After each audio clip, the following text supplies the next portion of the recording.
ñi ngi leen di nuyu di leen jaajëfal yéen ñi safoo suivre chaîne bii di VVTV ñu leen di dalalaat ci seen jàngatu bés bi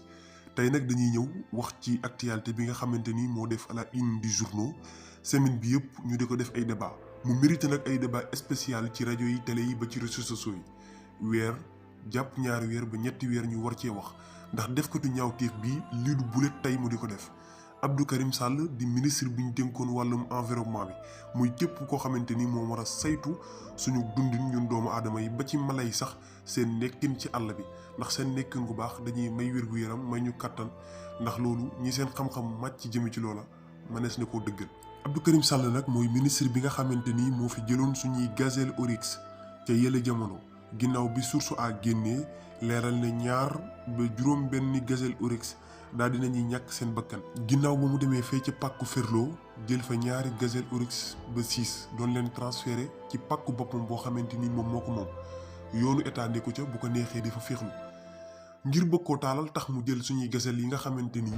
man yow ak keneen koo mën di xam ak képp ku nekk ci réew mi tey sénégalais ñoo ci bokk yam mu di ko transféré ngir lu neex ak njabootam far ñaar sonn ca ba lott ca daal di fay jaaree ñàkk seen bakkan mu daal di leen dibi ci koo xam ne dañ laa tabb ne la yaay ministre boo xamante ni yaay aar lépp loo xamante ni mala la ak doomu aadama yi pour seen dund mën a neex nga dibi ko te gazelle oryx yooyu li ñuy ndaw bu ci nekk war naa mat 50 millions jëm kaw kon ci gàttal ci génn ngoon Abdou Karim Sall ak ay ñooñam lekk nañ 100 millions yi Sénégal ci seen bànneexu bakkan waaye moom mii bew ak fuuy ak ñàkk xam boppam jàpp ko ba tax bés muy jëmbat garab bañ dal yi mu sol taq suuf moo tax ñu lalal ko ba sang mu taxaw ci kawam ne day roose garab yi image bi ngeen di jàkkaarloo nii muy lu ñaaw maanaam ñiy jàppewuñu ay nit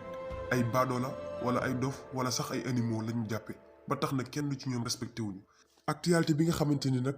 fan yii yëpp def na à la une du journaux muy Abdoulaye Daouda Diallo ak Abdou Karim Sall di ñaari ministres yi nga xamante ni ñoo nekkoon ci gouvernement Macky Sall ñoom ñaar ñii la ñuy tuumaal ci wàllum guerre ak association de malfaiteurs ñu jël lu toll ci 45 milliards francs CFA ci suñuy koppar dem jëndee ko ay armes ne dañ koy indi ci biir réew mi bu fekkoon ne armée bi moo ko jënd doo dégg kenn du ci yëy di ci yàbbi ndax armée bi yàgg naa jëndi arme te kenn du ci wax te ku sañoon pays bi nga yeewoo lu mu am jàmm di nga am ay armes yoo xamante ni la ñeneen ñi di dégloo di nga leen mën di dégloo noonu. bu fekkutoon ni amul ay journalistes investigateurs yu nekk bitim réew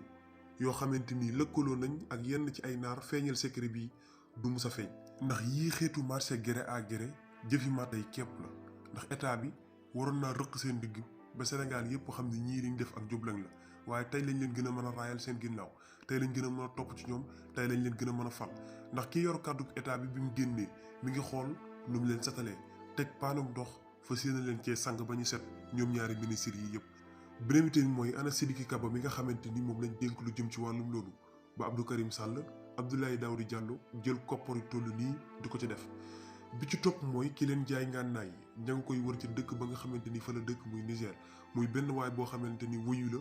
bandi la te kenn rafetluwul jaar-jaaram ñu lëkkaloo ak ñoom ngir seen intérêt bopp. population bi taxaw temm pour sàkku ci chef de l'État président Macky Sall mu tekki seen ndombal tànk ngir ñu mën a ubbi enquête jëmale ko ci ñoom. lii nag mooy golo di bay baabon di dundee beneen bi tamit mooy 3e mandat dañ ko fi aaye nul ne peut faire plus de 2 mandats consécutifs bul ko sax jéem jërë ngeen jëf.